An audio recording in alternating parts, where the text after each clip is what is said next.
Hey students, it's Mr. Sargent here with your day 111 recap video for ELA and for science. Now we have a lot of information to do today. We got a lot of work to do today too, so hopefully you are ready to learn and ready to work. So the first thing that we're going to talk about is, well, a former president that is important when we're talking about Black history, and that is President Barack Obama. So we're going to do a quick read along with information about Barack Obama. You can do some questions. Then we're going to do day 2 of our deep dive with adverbs. And after that, ladies and gentlemen, we're going to science, and science is going to be busy today, ladies and gentlemen. We're going to not just one, we're going to 2 biomes today. So sit back, have your notebooks ready. If you're going to do some work today, let's get to it. So in ELA today, we continued our Black History Month and our focus on dreams and dreamers. Now today, we're talking about President Barack Obama. We're going to be talking about his dream. We're going to be talking about what he did to achieve his dream and how he can inspire all of us to achieve our dreams. So in the description below, you will find the link for today's in-class activity dealing with learning more information about President Barack Obama. So let's go ahead and read it together. Barack Obama was born on August 4th, 1961 in Hawaii. His parents got divorced when he was little. When he was 5 years old, his family moved to Indonesia. When he was 10 years old, Barack moved back to Hawaii, where his grandfather was a soldier, and his grandmother took care of him. Barack attended Punahu Academy in Hawaii, where he was a good student. He was one of only 3 Black students in the entire school. After he graduated from high school, Barack went to college. And in 1985, he moved to Chicago and worked helping people who didn't have a lot of money. Barack went to Harvard Law School to become a lawyer. And in 1990, he was elected the first African-American editor of the Harvard Law Review. After law school, Barack became a civil rights lawyer and became a teacher who taught about the U.S. Constitution. When Barack became a U.S. Senator, he was only the 3rd African-American elected to the Senate. And in 2009, he became the first African-American president of the United States of America. In 2013, he was elected president again. Now, I don't know about you, ladies and gentlemen, it's a truly inspiring story. Now, before we get to all the questions, let's talk a little bit about President Obama's dream. Do you think he dreamt as a small child to become president? Well, I'm sure he had that dream. But were there any other African-American presidents at the time? No, there weren't. So when I look at Barack Obama's dream, and now this is my personal opinion, I look at something that really stands out to me, and that is found in paragraph 2, towards the end. In 1985, he moved to Chicago and worked helping people who didn't have a lot of money. I personally believe that President Obama's dream was to help as many people as he could. Do we have proof to back that up? Absolutely. Look at all the jobs that he had that dealt with helping people, including helping an entire country and an entire world as president. So when you think of President Obama's dream, definitely think of it's got to be about helping people, and as many people as he can. So let's go ahead and take a look at the questions now. So we have 5 questions to ask and answer. And ladies and gentlemen, we're going to go ahead and answer them together. So if you're doing this activity at home, feel free to answer the questions with us. What 2 countries did Barack Obama live in as a child? Well, if we go back to the first paragraph, it mentions Indonesia is one. But then it mentions Hawaii. But Hawaii is not a country, is it?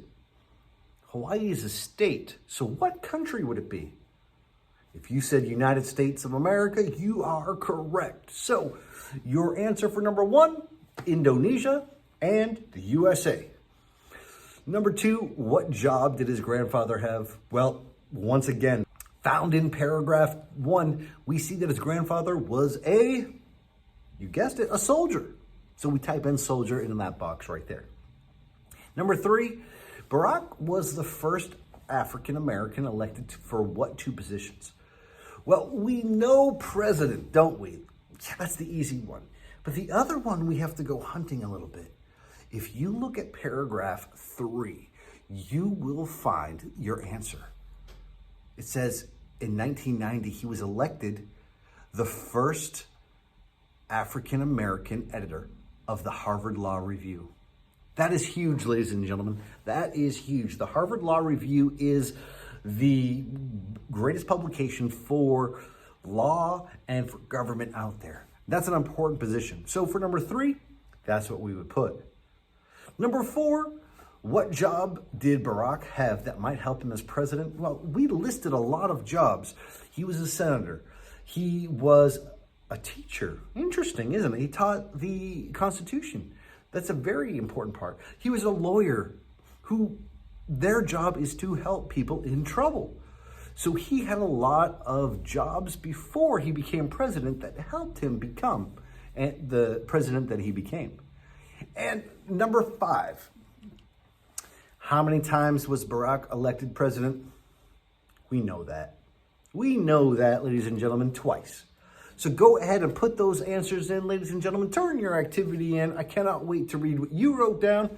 And hopefully you go out and research more about President Barack Obama and his family, because definitely an inspiration, definitely a dreamer, definitely someone that we need to look up to. Now, after we talked about President Barack Obama's dream, we talked about adverbs. Yesterday's video, we talked that adverbs are words that describe verbs, and they often end in an ly. Now, what we did in class, well, we acted out some of these. All right. So if I ask you to run quickly, this is what you do. If I ask you to run slowly, how about jump? What's an adverb we can use to describe jump? Loudly, softly, depending on how you land, isn't it? So when we talked about this, I got people up and moving. I'm not going to do that right now, guys. You tired me out. But as you can see here, we have quite a few verbs here, quite a few people doing actions that we can use to describe. We have some slow, we have some loud, we have some quiet, but loud, quiet, that's not an adverb, is it? We have to add that ly. So words like loudly, quietly, softly, angrily, happily. Very good. You can see right here. All of these words can describe what the person is doing or how the person is doing it. Now, the activity that you have to do today will be for homework, and go ahead and take a look there. You see there's a word bank. Now remember, the adverbs we're focusing on all end in an ly. So as you read through the sentences, ladies and gentlemen, you're going to want to make sure you add those adverbs that end in an ly. There's some answers up there we won't use, but there are some we'll use more than once. So read through each sentence, find which adverb that ends in an ly fits the sentence the best, and I cannot wait to see all the answers that you all put down. Now for science today, I kind of got to take my glasses off for this one. Ladies and gentlemen, science today, we did a lot. We did a lot. All right, we talked about 2 biomes today. And in today's video, what we're gonna do is we're gonna talk about those 2 biomes. I'm gonna give you a little bit more detail about them. And at the end of the video, we're gonna show and share what answers we can put on our chart to prepare for tomorrow's quiz. All right, so the first biome we're gonna talk about is the grasslands. Now, ladies and gentlemen, the grasslands, first of all, there's 2 different kinds. Okay, I want you to remember that. There's 2 different kinds of grasslands. We have a North American grasslands, so there's one location, isn't there? North American grasslands. So let's talk about that one first. The North American grasslands is a flat area. They don't get a lot of rain because if you look behind me, you don't see a lot of trees, do you? You don't. There are not a lot of trees in the grasslands, but there is a lot of, you guessed it, there's a lot of grass. They get enough rain to grow a lot of grass.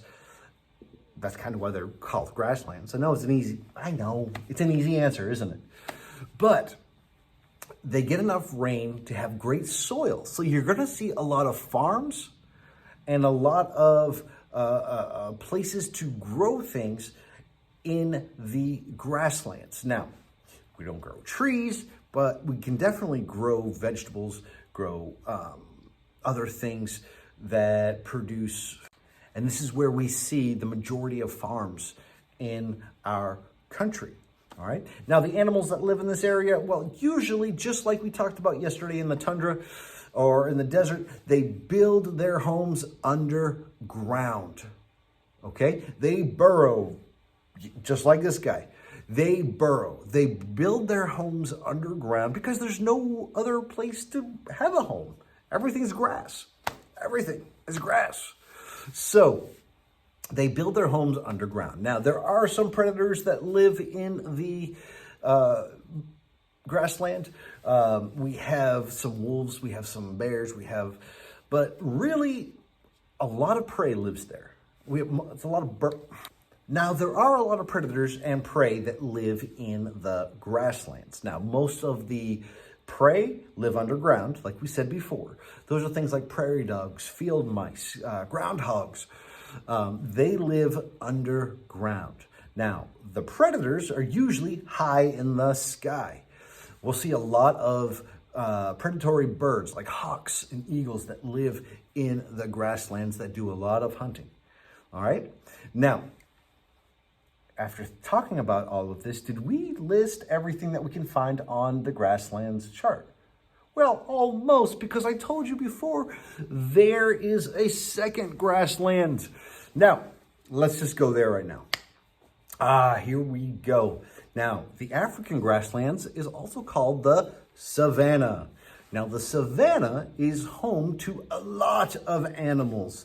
We have the rhinoceroses. We have Jeffrey the giraffe here. We have a lot of animals that, we have elephants. We have a lot of animals that live there. Now, we also have some predators that live there. Mainly, we have the lions. All right? We have the lions that live there as well. Now, if you look at the lion, it's very similar to the color of the grass because they use camouflage to hunt. All right? So when we're talking about the savanna and the grasslands, really we're only talking about, well, we haven't talked about the weather yet, have we? Well, they only get about 2 seasons. They get a wet season and they get a dry season. It's not like summer and winter, though they do get some winter, they do get some summer. But it's mostly either a wet season where they get lots of rain, or it's a dry season where they don't see rain a lot. Okay? They don't see rain a lot. All right? So they're all the animals and all the living things are looking for food. But the big thing that both the savanna and the American grasslands have in common, grass. Now on to the taiga. The taiga is probably one of my all-time favorite. I saved this one for last because, ladies and gentlemen, it's one of my favorites. First of all, let's talk about the weather. Cold. Okay? It's not as cold as the tundra, but it's cold. Once again, we're at a biome that has 2 seasons. We have a very long winter, and we have a thawing season, which is mostly like spring. But they don't last as long. The springs don't last, they last a lot longer than they do in the tundra. Okay? So think of it like 8 months, it is winter. 4 months, it is spring. And then it's going back to winter. Okay? The big thing about the taiga, which is Russian for forest, is you can find them in northern Asia, Russia, and Canada. Now, if the big distinguishing characteristic between taiga and any other biome is what you see behind me. You see the trees, don't you? These trees are called evergreen, or another word for them is called conifer. These are trees that never lose their leaves. Unlike the deciduous forest, they never lose their leaves because they don't have leaves, they have needles. Well, not like needles you sew something with, but needles as part of the tree. and they're always green. One of the reasons why they're called evergreen.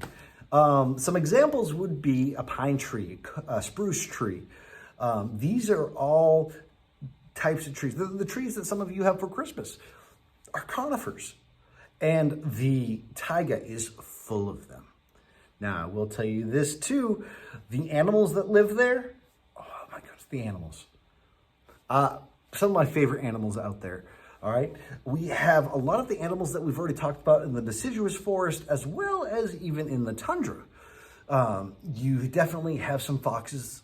You have some owls. You have bears that live in the taiga. But most of all, ladies and gentlemen, one animal that holds a special place in my heart, the wolves. We got wolves that live in the taiga, ladies and gentlemen. And what's interesting about all these animals, just like the plants, ladies and gentlemen, and just like every biome that we've talked about, the living things that live in this biome are adapted to survive. They know where to find food. They know when to find food. That is ultimately the goal of every living creature in every biome. Now, if we take a look at our chart, we have some empty spaces here, don't we? So let's go over it real quick. Now, if you look, we've already done desert. Now, deciduous forest, let's quickly review. The weather, all you got to put down is 4 seasons. They got a winter, they got a spring, they got a summer, and they got a fall. That's a big one. As far as location, you can go ahead and say North America. You could say where you live, because ladies and gentlemen, you live in the deciduous forest. As far as plants, if you put trees that lose their leaves, there's your answer for plants. And animals, well, what animals do we see in our forest here? You see squirrels, you see chipmunks, you see some birds, you see some deer. All right? Those are all great answers for animals. Now, as we go through grasslands, let's quickly review. The weather, well, they don't get a lot of rain, do they? But they get enough to grow grass. Okay? They have about 2 seasons, wet season, dry season. So you can put that under weather. Location, North America and Africa. Plants, just put grass. Come on, guys. Just put grass. And animals, well, it depends on which one you want to talk about. If you're talking about the savannah, we have lions, we have giraffes, we have rhinoceros. If we're talking about the grasslands in North America, we have prairie dogs, we have groundhogs, we have field mice. We have some hunting birds. You can put that in there. All right. Taiga, well, the weather, cold. Once again, 2 seasons, winter and spring. Location, North America or Canada, and you guessed it, Russia. Plants, write this down, ladies and gentlemen. Put down either evergreen or conifer trees. Okay? Trust me, you're going to want to know that. And then animals, well, you already know. You better have the wolves in there, ladies and gentlemen. But we also have bears. We also have owls. We also have foxes. So you can feel free to put those in with the taiga.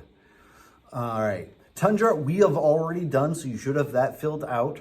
And the tropical rainforest, if we review that, the weather, it's hot and wet. They get more rain than any other biome. Location, South America and near the equator. Okay. Plants, well, all types of plants, ladies and gentlemen. They have tall trees. They have short shrubs. They have the largest diversity of plants on Earth. Okay. And animals, well, you know what animals live in the rainforest. We got frogs. We got lizards. We've got amphibians. We've got jaguars. So definitely go ahead and do that. Now, if you need any more information, ladies and gentlemen, go on Epic or go on my videos that I've done in the past 5 days and learn more about each biome. Tomorrow is quiz day. Now I'm going to let you use this chart if you filled out the information. All right? So good luck in filling it out and good luck on your quiz tomorrow. And ladies and gentlemen, that is it for day number 111. I want to thank all of you for such a great day. You guys tired me out today with all of our adverb actions, telling me to jump higher, jump slower, jump fastly, slowly. It was great, ladies and gentlemen. You did such a phenomenal job, and you made teaching fun today for me. So until tomorrow, I hope you have a great, great night.